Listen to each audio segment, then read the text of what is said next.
Hi, I'm Ashot. I call this episode The Chemistry of Happiness. Have you ever heard the phrase hormones play? This refers to the time during puberty when hormones change the body and mind, preparing the organism for reproduction. This is from a medical perspective and only at a certain age.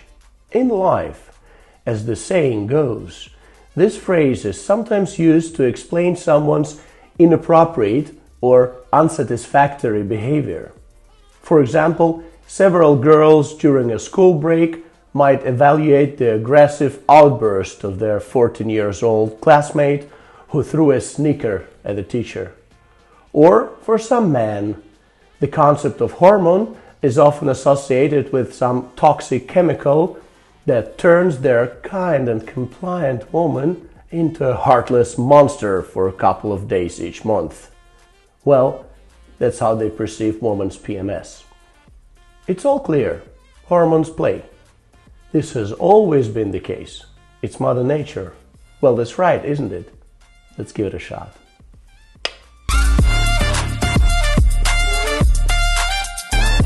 In reality, hormones play in women, men, children, and the elderly.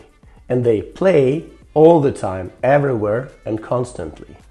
This means that at any moment in time, even right now, the specific chemical elements, hormones, generated by specific glands in your body are present in your blood.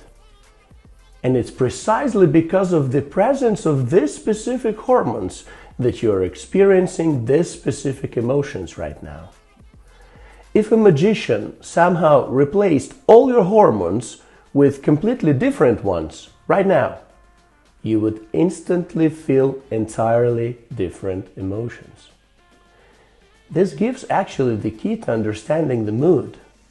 In fact, it turns out that the mood is an immediate cocktail of hormones flowing through your blood. Thus, by changing the hormones in your blood, you can influence your mood and, consequently, your own happiness. I have talked about hormones and emotions in other episodes like The Waitress Universe or Mindos Upgrade.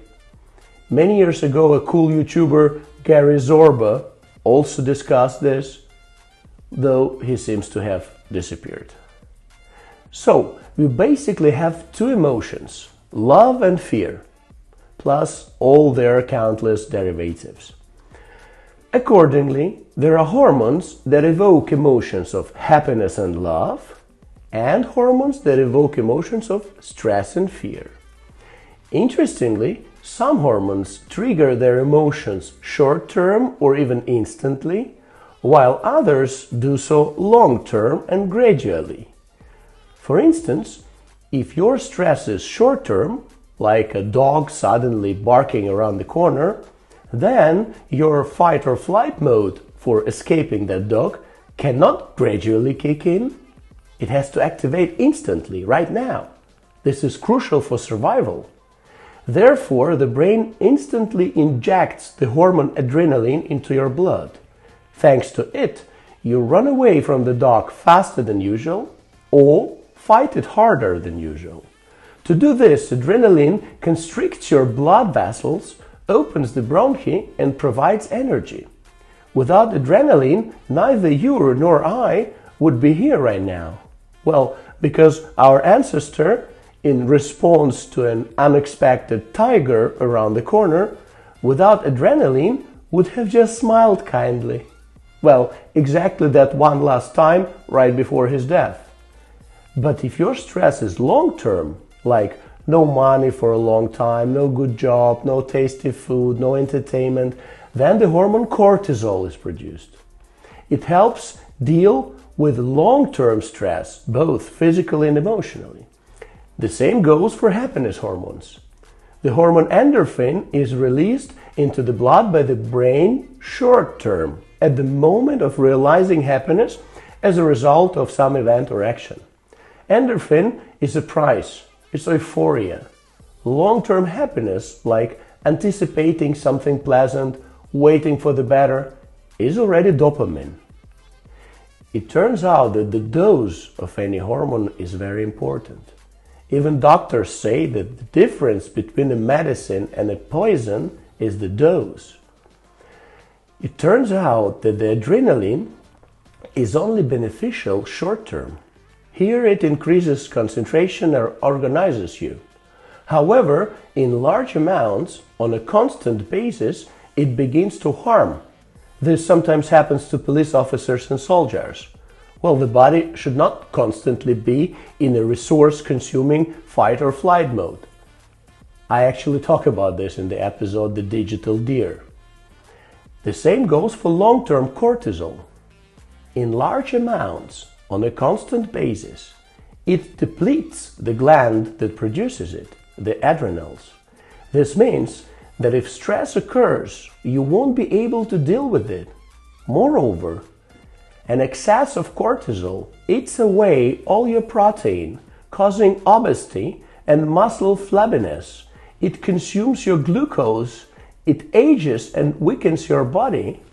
And the worst part is that the long-term stress and long-term secretion of cortisol makes you dependent on it, like some joggers. If they don't run for a couple of days, they get all anxious. In general, any excess of any hormone leads to a decrease in sensitivity of the sensor responsible for it, which requires an increasingly larger dose of the hormone for the same effect.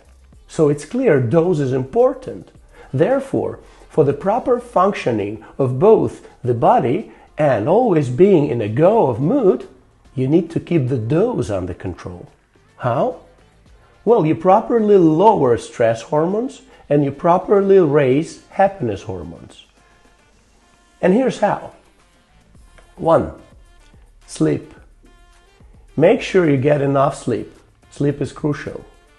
2. Speed. Be sure to slow down a bit in all your affairs. This will reduce adrenaline. 3. Goals. Be sure to slightly reduce the number of projects and wisely distribute stress evenly among them. 4. Emotions. Try to be less emotional about everything. Become a moderate, indifferent person. This will reduce sensor sensitivity. 5. Walks. Walk in the mountains and valleys, but not too much and not too fast. This will provide a proper small boost of cortisol. 6. Swimming. Swim more. The water itself carries your body, and so you need to exert less effort. 7. Patience. Learn to feel happiness even before it arrives. Anticipate more often. 8. Childhood food. Try to regularly treat yourself to childhood delicatesses. 9. Unhealthy food. Occasionally, allow yourself to eat things that are known to be unhealthy. They're usually especially tasty. 10. Planning. Whatever you plan for the future, get more emotional about it right during the planning process. 11. Micro goals. Set yourself more very small goals and put big check marks when each is achieved. 12. Motivation. If you want to kill procrastination and start acting, motivate yourself not with short-term stress from the pain of not doing, but with long-term happiness from the joy of doing.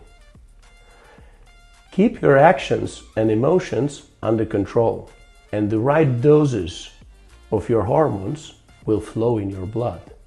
Become a chemist of your happiness.